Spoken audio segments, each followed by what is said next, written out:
We have in the current industrial economy one example that I think is a good example of knowledge being used as currency. And it exists in the thing called trade credit offsets. Trade credit offsets were an economic system put in place when companies, which were very large, were engaged in commercial transactions where the commercial transaction represented a significant component of the GDP of a country. So when the British or the Americans sold fighter airplanes to Saudi Arabia or to Egypt, they needed to get something in exchange. So I sell something to Egypt. Egypt, because of that GDP adjusted impact of that contract, says, well, listen, you've got to do something for my economy, because I can't just have $1 billion flow up to the UK or have $1 billion flow up to the US. So I have to build into the contract a thing called a trade credit offset, which is kind of like a coupon. It's a rebate coupon. It says I'm buying $1 billion of stuff from you. You agree to buy $300 million of stuff from me.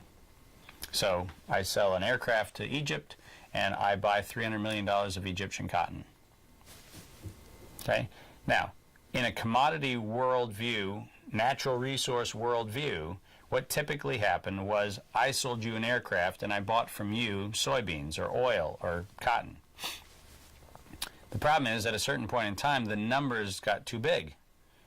So I couldn't buy enough of your cotton to offset what the offset obligation was.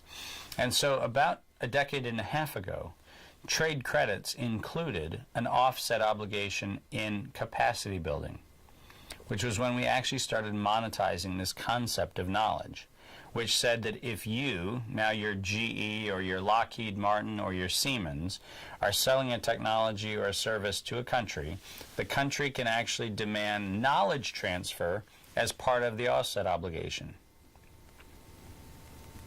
When we started seeing that happen, we actually were starting to experiment with a new form of currency, because there is no actual money crossing over between the parties.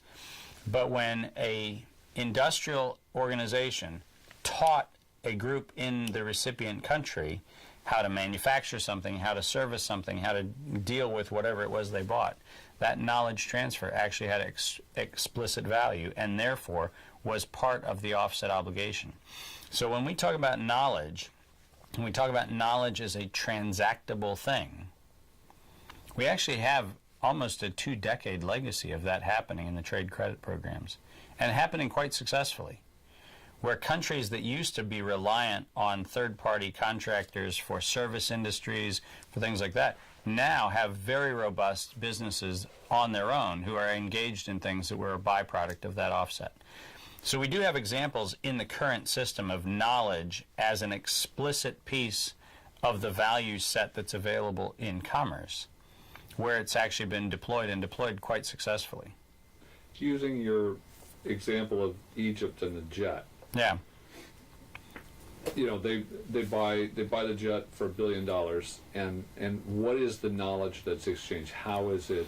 Who determines that? Well, in the case of aircraft, it's actually been quite successful in the area of saying that you, Egypt, are going to buy our plane, and so R is either the UK or the US. You're going to buy our plane.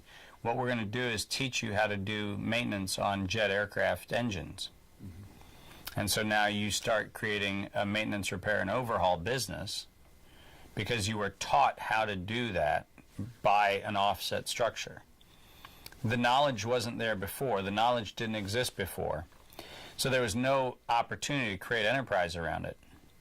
But once the knowledge has been transferred, and transferred in a context, so the reason why now Egypt or Singapore or India has these great maintenance, repair, overhaul contracting programs is because at one point in time they said, listen, we can't be dependent on you, the seller, to now also service our thing. So we need to be empowered to take on not only the servicing of our own aircraft purchases that we've made from you, but we're going to create an industry. If you look at Singapore, Singapore has a phenomenal MRO industry, maintenance, repair, overhaul industry. And if you look at how that came about, it came about as part of knowledge transfer, where Singapore actually received the knowledge of how to do the servicing of long-haul aircraft. And now they're truly some of the best in the world.